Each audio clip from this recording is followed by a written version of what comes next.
어떻게 보면 적기에 이렇게 조정이 오면서 그동안 못 샀던 분들에게는 매수의 기회를 좀 준 면도 있다. 저는 그렇게 뭐 아주 매력이 없는 밸류에이션은 아니다. 이번에 조정으로 적정 레벨 정도까지 온 것 같다 보고 있습니다. 여러분 안녕하세요. 경제한방입니다. 한 달 걸려 끌어올린 1000포인트가 3거래일 만에 빠졌습니다.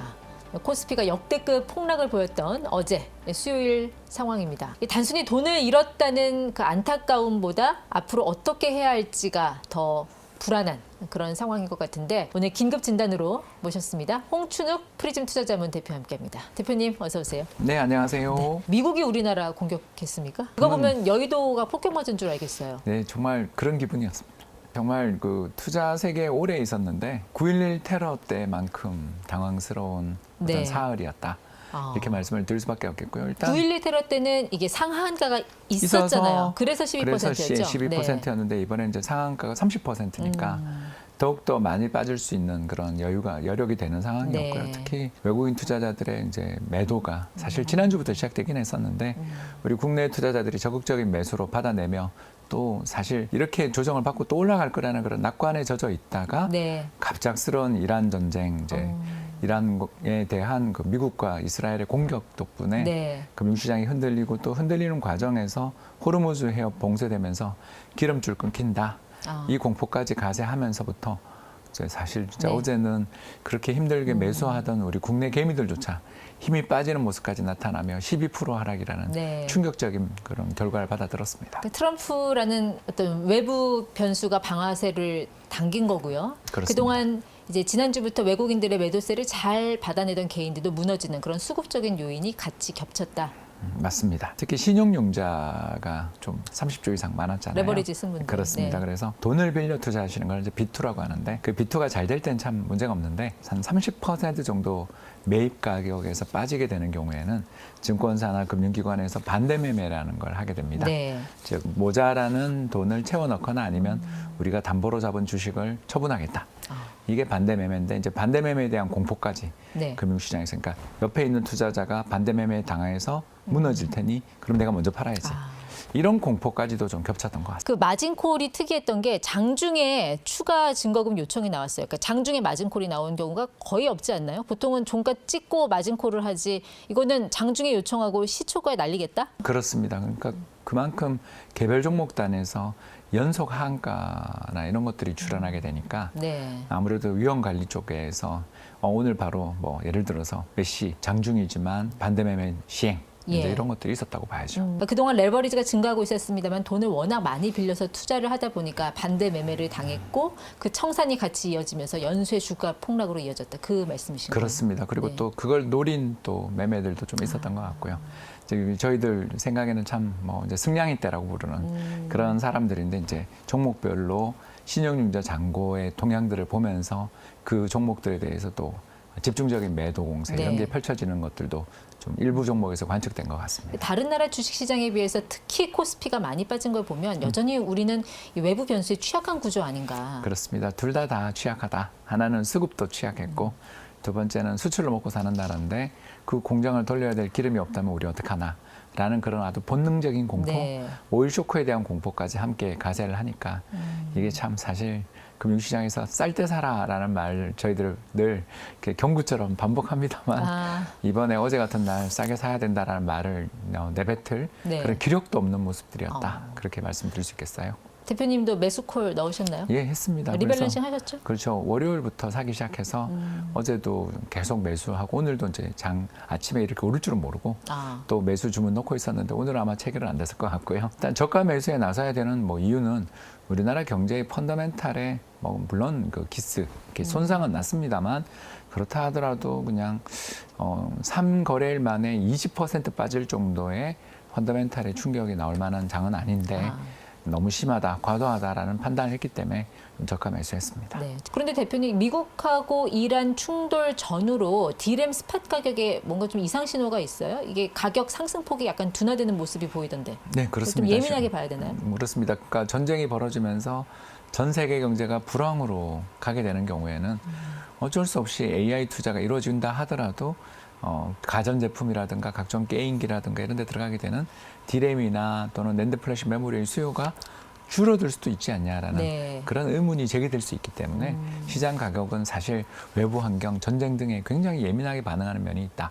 이렇게 볼 수 있습니다. 네. 사실 업황과 외부 변수가 결합을 해서 그렇죠. 주가를 만드는 거잖아요. 외부 요인이 들어오면 또 멀티플이라는 그런 새로운 변수가 생기고 그것에 따라서 주가가 왔다 갔다 하는 거니까 어떻게 보면 지금 시기가 리스크를 점검하는 시간이다. 이렇게 볼 수도 있겠네요. 그렇습니다. 우리가 놓친 게 뭐가 있었는가, 또 이런 위기 상황이 왔을 때 그럼에도 불구하고 튼튼하게 펀더멘탈을 받쳐주고 더 좋아지는 그런 대상 기업들은 없는가, 이런 식으로 우리가 구분해 볼 수 있는 시기라고 볼 수 있죠. 네. 제가 대표님 부담을 약간 덜어드리기 위해서 이렇게 질문을 드리면, 자, 지하 1층, 2층, 3층까지 있다고 치고 한 1층을 1차 저지선으로 봤을 때 그렇습니다. 삼성전자, 하이닉스 어느 정도 예상하세요? 지금 사실 뭐 이 레벨은 그냥 1차 지지선은 무너진 레벨이고요. 네, 저희들 생각에도 그렇습니다. 그 정도는 너무 저는 좀 뭐 싼 레벨까지 벌써 왔고요. 이제 여기서 한 번 더 또 한 20% 조정이 정말 온다면 그거는 저가 매수를 넘어서서 이건 뭐라고 표현해야 될까요? 절대 매력? 네. 밸류에이션 매력도 크다.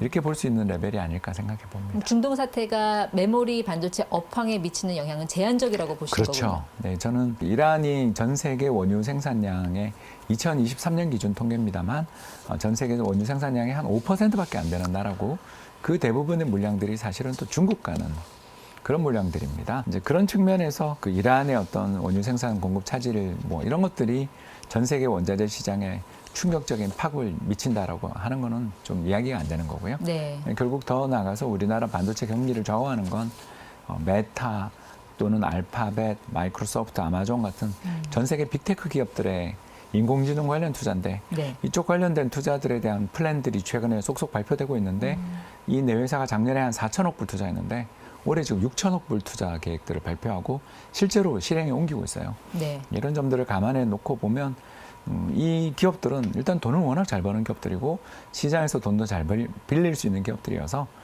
이란 사태 또는 이란 전쟁 관련돼서 네. 금융시장 혼란에서 오히려 경쟁자를 따돌리기 위해 더 공격적으로 투자할 수 있는 그런 여력을 가진 기업들이 어떻게 보면 최종 수요자들이기 때문에 네. 시장 자체가 근본적으로 흔들린다고 보기는 어렵습니다. 중동 사태가 반도체 수급 요인에 미치는 영향에 대해서는 중립적으로 보시는 관점인 것 같고, 그렇게 되면은 그 삼성전자나 하이닉스나 이익 추정치를 건드릴 가능성은 낮다, 이렇게 보시는 거죠? 왜냐하면 달러에 대한 원화 환율이 또 올라 버려서. 아, 저희가 모 반도체 회사의 이제 최고 경영진을 제가 뵌 적이 있었는데, 그러면 그러시더라고. 환율 한 100원 올라가면 수익이 얼마 정도 더 나세요? 그랬더니 한 5조에서 10조 더 납니다. 그랬던 기억이 한 5년 전에 제가 들었던 기억이 나는데 지금은 그보다 더 나잖아요. 네. 그래서 얼마 전까지 1,420원까지 떨어졌던 환율이 최근에 사실 장중 기준입니다만 1,500원까지 갔잖아요.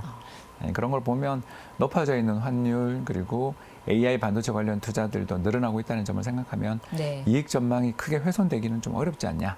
그래서 여기서 아까 제가 말씀드린 것처럼 또 한 번 급락이 나오면 이건 정말 저평가 영역에 가는 것 같다. 이렇게까지 말씀을 드린 거죠. 그런데 우리가 이제 국내 자금만 놓고 보면 그러니까 포모, 너무 빨리 올라서 못 탔던 사람들은 지금 시점이 오히려 기다리는 조정 정도로 해석을 할 수 있을 것 같은데, 문제는 외국인이잖아요. 그렇습니다. 외국인이 우리 반도체를 보는 시각은 어떤가요? 그렇게 좋지는 못한 게 일단 지난해 이맘때 삼성전자 주가가 5만 원, 6만 원이었거든요. 네.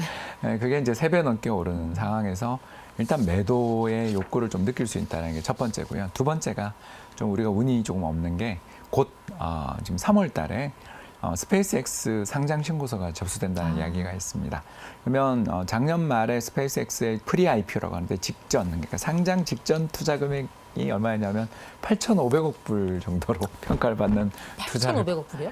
예, 근데 이제 이게 지금 상장하면 1조 7천억 달러에 달할 거라는 낙관적 전망들이 시장에 제기되면서, 그러니까 2배 오른다는 이야기죠. 이 정도로 어마어마하게 주가가 오를 거라고 생각되면 우리 2022년 LG 에너지 솔루션 기억나시죠? 네. 수경 원에 달하는 그러니까 1년 GDP에 한 10년치에 달하는 돈들이 모여가지고 전부 주식 사러 대기했는데, 문제는 그렇게 그 다른 주식을 사기 위해서 전부 현금을 동원해 조달하면 딴 걸 팔아야 네. 살 수 있잖아요. 그러면 삼성전자, 하이닉스부터 팔 조정을 수도 할 있는 거다. 거죠. 그런 리밸런싱성 수요라고 저희들이 부르는데. 그냥 자동적으로 팔 수밖에 없잖아요. 그 비율 예. 조정해야 되니까. 그래서 딴 나라보다 우리가 또 많이 빠진 이유가 뭐냐 이렇게 물으면 결국 외부 충격에 약한 경제 구조도 있지만 네. 너무 많이 올랐기 때문에 외국인 입장에서는 여기서 좀 하락하면서 팔아도 남는다. 네. 여기서 유동성을 좀 끌어들여서 스페이스X나 또 먼미래 오픈 AI나 엔스로픽 상장 공모에 필요한 자금들을 조달하려는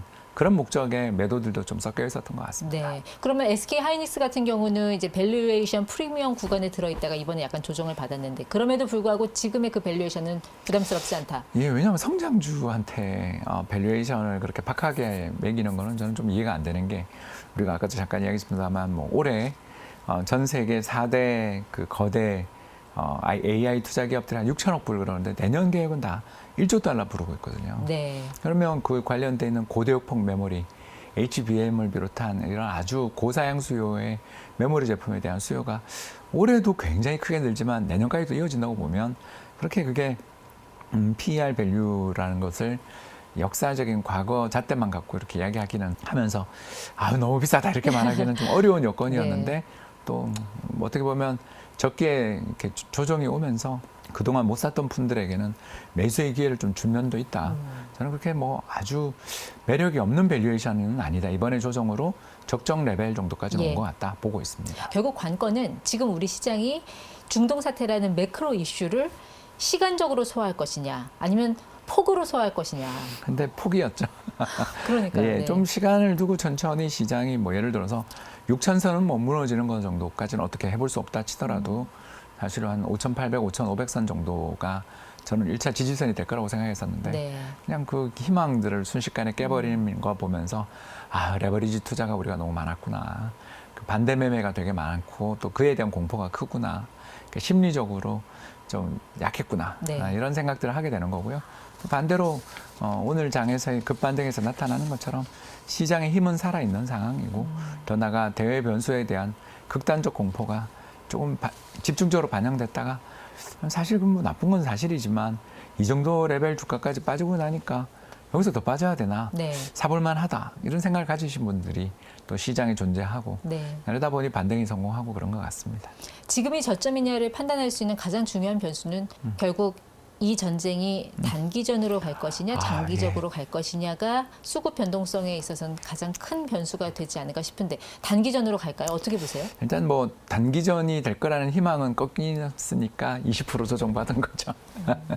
그러니까 사실 투자자들 입장에서는 단기로 끝나길 참 바라는 것 같은데 최근에 나오는 뉴스들은 일단 단기전에 끝날 거다라는 기대들이 좀 꺾인 게 왜 그러냐 하면 파이낸셜 타임즈를 비롯한 외신 보도에서 미국의 주요 지도부가 이스라엘이 먼저 공격하겠다고 나서는 바람에 우리가 따라갔다라는 등의 그런 표현들이 나오다 보니까 그러니까 미국이 뭔가 치밀한 계획을 갖고 준비한 그렇죠. 게 아니라 이스라엘 하니까 같이 따라갔다. 이걸 보면서 실망해버린 거죠. 그게 어제 매도의 가장 직접적인 심리적 이유였고 즉 간밤에는 또 트럼프 대통령이 우리 단기에 끝낼 플랜을 갖고 있다. 네. 걱정하지 마라 이렇게 하는 바람에 또 미국장도 반등하고 우리도 오늘 아주 강한 저가 매수세가 나온 네. 것인데 또 이게 실망할 수도 있기 때문에 일단 단기에 끝날 거다라는 희망은 약해졌다.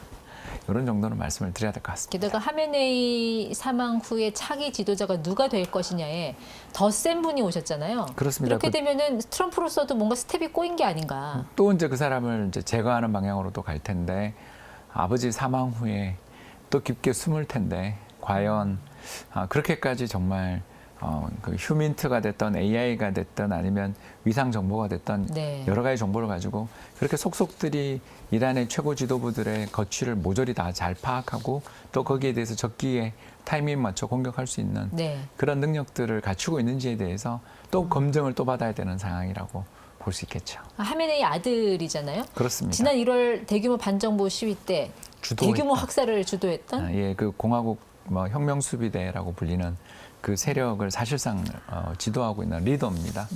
예, 그렇기 때문에 이제 더 강력한 사람이라고 보셔야 될 것 같고요. 지금 현재로만 보면 이란은 장기전으로 갈 때 우리 결사항전하겠다라는 그런 태도를 보임으로써 선진국, 우리 같은 또 수출 국가들의 심리를 타격하겠다. 누가 이기나 보자라고 지금 일단은 나오고 있다고 볼 수 있죠. 네. 결국 워스트 시나리오라고 하면은 방금 말씀하신 전쟁이 장기화되는 과정에서 시장이 조정을 받고 그렇게 되면 결국 우리의 눈높이도 좀 낮춰야 되는 거 아니에요? 그렇습니다. 그게 이제 지금 매일매일 나오는 뉴스 때문에 우리가 이렇게 어려웠고 시장이 변동성을 가지는 이유가 어제는 장기전이다. 큰일 났다. 이렇게 이야기하면서 다들 어떻게 보면 시장에서 주식을 던지는 분위기였고 오늘은 트럼프 한번 믿어보자 하면서 또 싸니까 저가 매력적인 레벨이다. 저가 매수. 이게 교차되고 있는 중인데요. 이제 저희들은 마음속에 희망은 다 가지고 있는 게 트럼프 대통령이나 그리고 네타냐후 총리가 이끌고 있는 이스라엘이나 충분한 정보와 준비된 무력을 가지고서 또 대응을 해낼 것이다라는 희망 덕분에 오늘 반등이 나온 건데 이 희망이 또 꺾이는 시기에는 또 조정이 또 나올 수도 있다라는 점은 염두에 두시는. 지금 시장은 뭐 제가 봤을 때 전망을 잘해서 투자를 하는 시기가 아니라 대응을 참 잘해야 되는, 그와 함께 금융시장에서의 어떤 참가자들의 한 사람으로서 제발 이런 기회들, 이런 계기들을 보고 난 다음에 느끼셨겠지만 레버리지 투자는 최대한 좀 자제했으면 좋겠다. 맞습니다. 그런 정부도 10조 규모의 증한 펀드, 증시 안정 맞습니다. 펀드, 이거 거의 박물관에 있었던 거 아니에요? 한 번도 가동된 적 없는 것 같은데 이 5,000p 시대에 가동하는 게 맞나? 1989년에 시작됐던 시스템이고요. 그때 제가 대학생이었는데 증한기금 나오면서 주가 폭등했다가 3일 못 버티고 폭락하던 거 보면서 정부가 적극적인 저가 매수를 하더라도 시장의 흐름 자체를 완전히 바꿔놓지 못한다라는 교훈을 제가 얻은 바 있는데, 다만 시장이 너무 지나치게 급락할 때는 소방수 역할은 좀 해줄 수 있기 때문에 시장의 방향을 바꾼다 이건 아니고요. 변동성을 좀 진정시키는 데는 그나마 도움되지 않겠나 그런데 기대합니다. 외국인 매도가 20조가 터졌는데 10조를 과연 누구 코에 붙이나?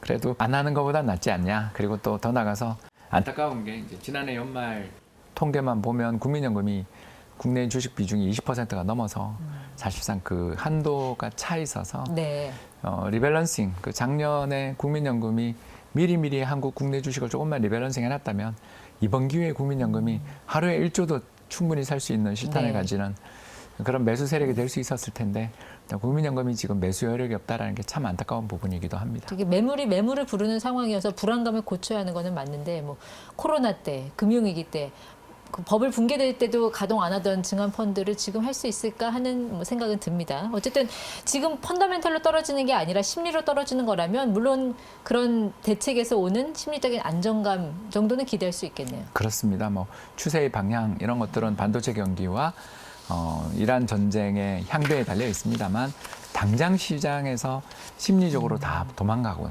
시장을 던지고 다시는 안 해 하던 분위기를 돌리는 데는 그래도 도움이 되지 않나 그렇게 보는 것이죠. 네, 참 공포에 매수하라고는 하는데 현금이 없네요. 그게 이제 레버리지의 문제가 되는 거죠. 좀 현금, 여유 현금 또는 여유 자산을 가지고 투자하신 분들은 어제 충분히 저가 매수하는 이게 좋은 타이밍이다라고 느끼셨을 텐데 주변 사람이 부채를 못 견디고 팔아야 되는 상황이 올 수 있다는 걸 느끼면 살려는 마음이 꺾이는 이런 악순환이 있었다고 볼 수 있겠습니다. 네, 어제 약간 희망적이었던 거는 거래대금이 무려 한 62조 원이었는데 그렇습니다. 분명히 매수세가 보이더라고요, 막판에. 또 우리나라 투자자들이 이런 식의 그 9.11 테러 이후 최악의 하락이라는 것들이 출현했고 또 9.11 테러 이후에 나라 안 망했잖아요. 9.11 테러 이후 한 1년 뒤에 주가가 한 38% 코스피. 그 정도 올랐습니다. 올랐어요. 그런 걸 생각해 보면 이번에 이런 뭐 역사적인 최대 하락이 나왔을 때는 한번 일단 좀 사야 된다라는 그런 역사적 교훈에서 어떤 대응을 하는, 그리고 저희 같이 또 리밸런싱하는 매수도 있었고 그랬던 제 것 기억에 같습니다. 2003년 이라크전 때도 그때 뭐 전 종목 하한가 나오고 했지만 결국 1년 뒤에는 60% 넘게 그 정도 오르지 않았나요, 올랐습니다. 코스피가? 왜냐하면 이게 아무래도 그 이라크 전쟁이 장기화되고 사실 잘 안 됐습니다. 잘 안 됐는데도 불구하고 금융시장의 참가자들은 어떻게 볼까요? 이제 그 불확실성이 극에 달하고 더 나빠질 게 뭐가 있냐라는 어떤 마음의 약간 해탈 상태, 마음의 평화를 스스로 찾는 상태가 도달한 다음부터는 그런 전쟁에 일희일비하는 부분도 있지만 경기가 어떤 방향으로 움직이고 기업의 실적이 어떤 방향으로 움직이는가에 대해서 눈을 돌릴 때 싸다. 또 이 환율에서는 수출 기업들 실적이 나빠지기는 어렵다라는 부분에 대해서 주목하면 결국 적정가를 찾아가는 과정을 갖게 될 거라고 기대해 봅니다. 대표님께서 해탈이라는 표현으로 비교적 우회적으로 좀 아름답게 표현을 해주셨지만 어떻게 보면 강세장의 맛을 몇 번 보면 하락에 둔감해지는 맞습니다. 그런 심리도 또 있잖아요. 피터 린치가 그 이야기했죠. 주식 가격은 당연히 오를 거라는 생각은 조정으로 치유된다. 이런 뼈 때리는 말을 했었는데 이번에 우리 투자자분들이 조금 냉정을 찾은 계기가 되고 네. 또 기업이나 경제의 펀더멘탈은 여전히 개선되는 측면에 있다는 측면에서 냉정을 좀 하고 그리고 옥석 구분해서 이 반등장이 나오는데도 못 오르는 기업들 또는 앞으로 실적 전망들이 꾸준히 나오고 특히 자사주 매입과 배당을 증가해 주는 등 주주에 대한 보상을 할 수 있는 체력을 가지고 있는 기업들은 어디에 있는가 이런 걸 구분하는 기회로 삼으시면 좋을 것 같습니다. 네. 당장 발생한 충격으로 원유 가격 급등하고 안전자산 선호 심리 올라가고 그 과정에서 우리 시장은 단기간에는 피를 흘릴 수밖에 없어요. 근데 지나가고 나면 저가 매수 기회네 하는 또 유입이 들어올 수 있다. 전적으로 동의합니다. 금융의 역사, 자본시장의 역사가 한 400년 되는데요. 이런 패닉들은 너무나 자주 있었습니다. 다만 이제 경제의 펀더멘탈이 완전히 훼손될 정도의 충격들, 세계대전 이런 네. 것들이 벌어지면 정말 주식시장의 회복은 느려집니다만 뭐 이란 사태 그리고 이란에서 벌어지고 있는 그 비극에 대해서는 참 마음 아픕니다만 이란 경제가 1979년 회계 원리주의 혁명 이후에 세계 경제에서 차지하는 비중이 너무나 줄어들었고 또 그들이 비축하고 있는 그 호르무즈 해협을 봉쇄하려면 많은 미사일이 필요한데 네. 그 미사일들을 대부분을 사실 그렇죠. 소모한 면도 좀 있다라는 점들. 네. 그래서 우리가 굳이 비관적으로 본다면 한도 끝도 없지만 경제의 펀더멘탈 그리고 과거의 역사적인 패턴 이런 것들을 염두에 둔다라면 저는 냉정을 가지고서 또 옥석 구분해서 주식을 매매할 수 있는 그런 시기라고 생각합니다. 네, 또 이렇게 전쟁을 겪고 나면 연준이 뭐 국채 발행해야 되니까 또 공격적으로 금리 인하해주고 또 그렇습니다. 뭐 정부 정책 지원, 군비 문제도 좀 완화해주고요. 이런 또 글로벌 환경이 또 긍정적으로 조성이 될 수도 있잖아요. 그렇죠. 그게 바로 이라크 전쟁 이후에 세계 경제에 벌어졌던 일들이기도 하기 때문에 그래서 시장은 전쟁에 그렇게 충격을 크게 받았음에도 1년 뒤에 주가는 그렇게 올랐던 게 이런 어떤 전쟁의 효과를 또 반영하는 면도 있는 것 같습니다. 네, 뭐 유동성이나 금리 기조에 큰 변화가 없다면 지금의 시기는 오히려 저는 저가 매수도 매수의 기회일 수 종목별로 있다. 충분히 고려해 볼 만한 종목들이 보이는 것 같습니다. 네, 여기까지 듣겠습니다. 지금까지 홍춘욱 대표와 함께했습니다. 고맙습니다. 감사합니다.